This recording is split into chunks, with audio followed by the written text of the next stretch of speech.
Salam Bapak Ibu dan Saudara yang dikasihi Tuhan, senang sekali kita masih dipertemukan dalam ibadah online ini. Kiranya ibadah kita penuh dengan berkat Tuhan, ibadah kita mendatangkan sukacita bagi kita semua, ibadah kita boleh dikenang Tuhan. Nah, sebelum kita mendengarkan sebagian firman Tuhan, alangkah baiknya kita berdoa terlebih dahulu. Mari kita satu di dalam doa.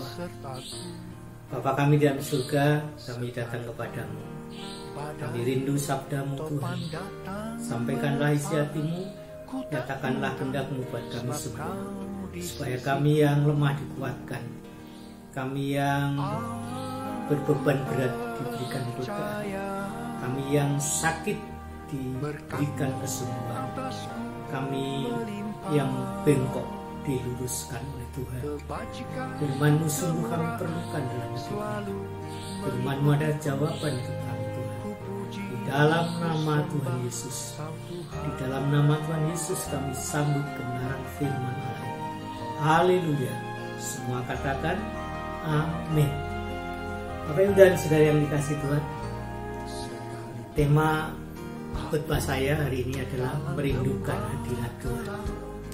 Merindukan hadirat Tuhan. Mazmur 16 ayat 11. Mazmur 16 ayat yang 11. Engkau memberitahukan kepadaku jalan kehidupan. Di hadapan-Mu ada sukacita berlimpah-limpah.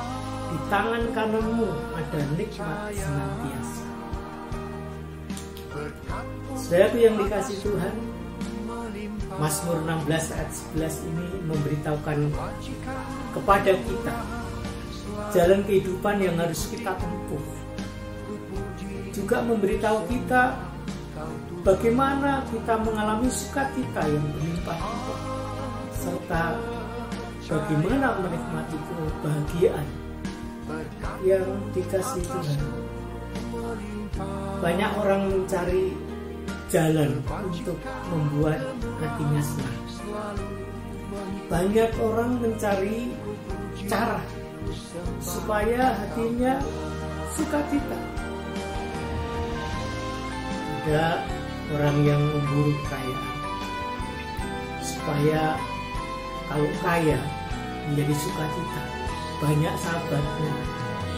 Memang di dalam Amsal 19 ayat 4 katakan, kekayaan menambah banyak sahabat, tetapi orang miskin ditinggalkan sahabat. Itulah sebabnya banyak orang yang berlomba-lomba untuk menjadi kaya. Karena menjadi kaya itu otomatis banyak sahabat. Saudaraku yang dikasihi Tuhan, memang ini hukumnya, banyak kekayaan, banyak sahabat yang miskin ditinggalkan sahabatnya. Benarkah menjadi orang kaya itu menyenangkan?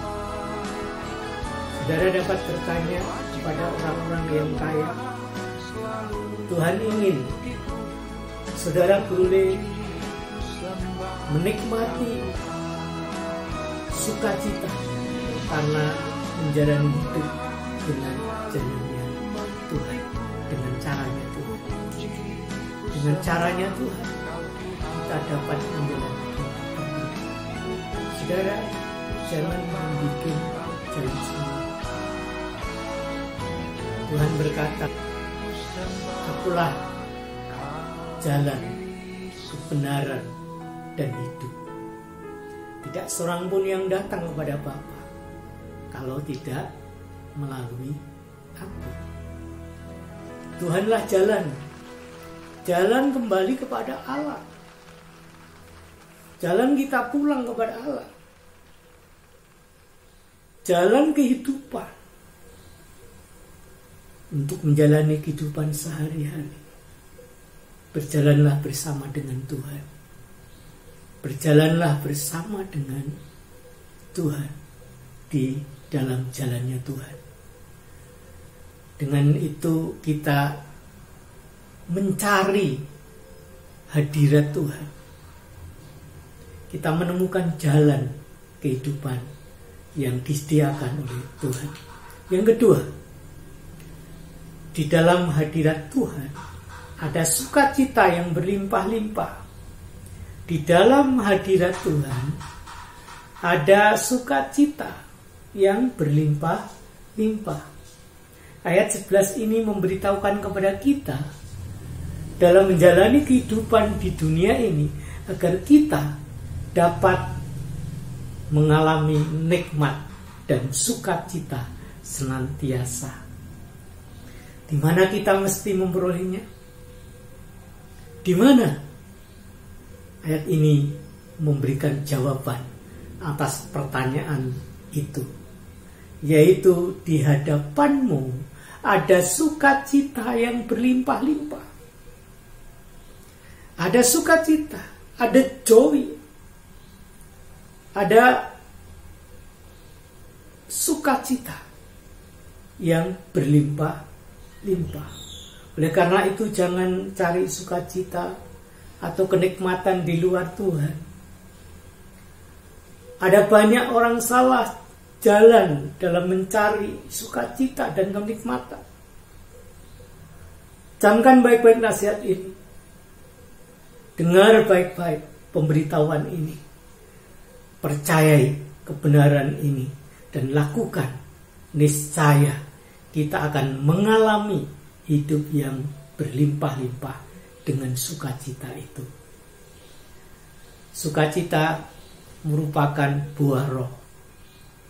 Di dalam Galatia pasal 5 ayat 22 dan 23 katakan, tetapi buah roh ialah kasih, sukacita, damai sejahtera, kesabaran, kemurahan, kebaikan, kesetiaan, kelemah lembutan, dan penguasaan diri.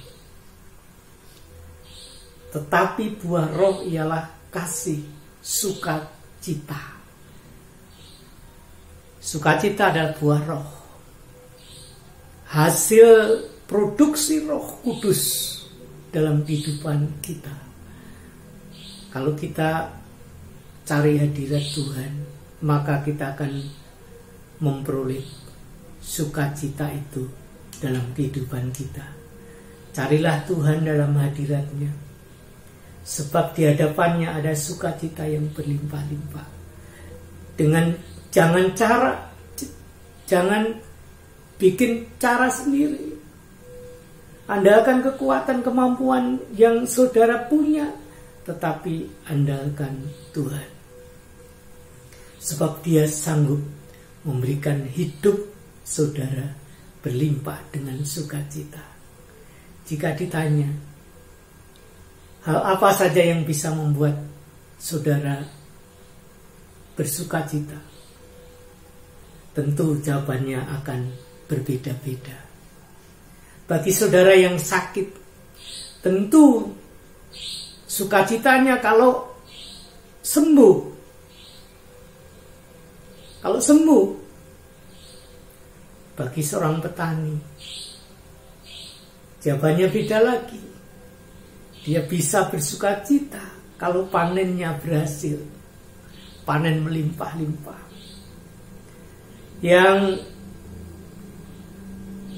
berdagang, yang berjualan, ketika ditanya apa yang membuat Anda sukacita, tentu jawabannya adalah apabila dagangannya laku, laris, manis.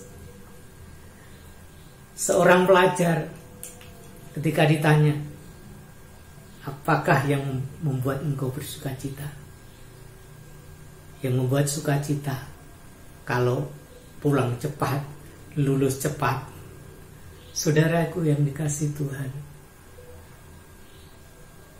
sukacita adalah buah roh yang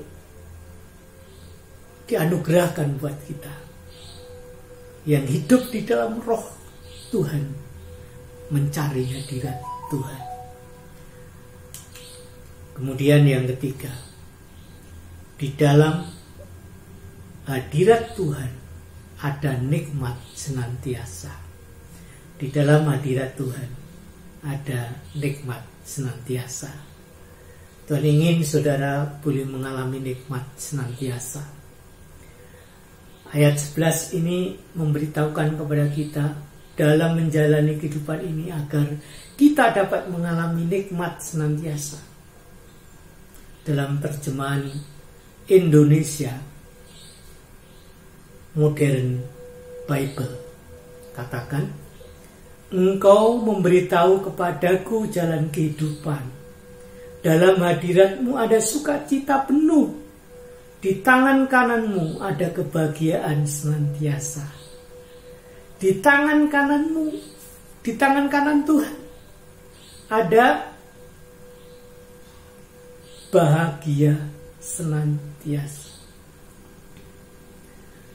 Saudaraku yang dikasihi Tuhan, menyatakan kepadaku alur kehidupan, kepenuhan sukacita ada di hadiratmu.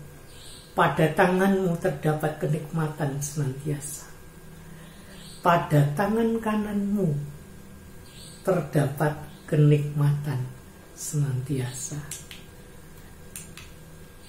Saudaraku yang dikasihi Tuhan, kenikmatan ada di tangan Tuhan. Kenikmatan ada di tangan Tuhan. Ketika kita ada di tangannya Tuhan, maka kita akan mengalami kenikmatan itu. Kenikmatan ditawarkan oleh dunia ini tidak sama seperti yang ditawarkan Tuhan, yang diberitahukan Tuhan lewat kebenaran firman Allah ini.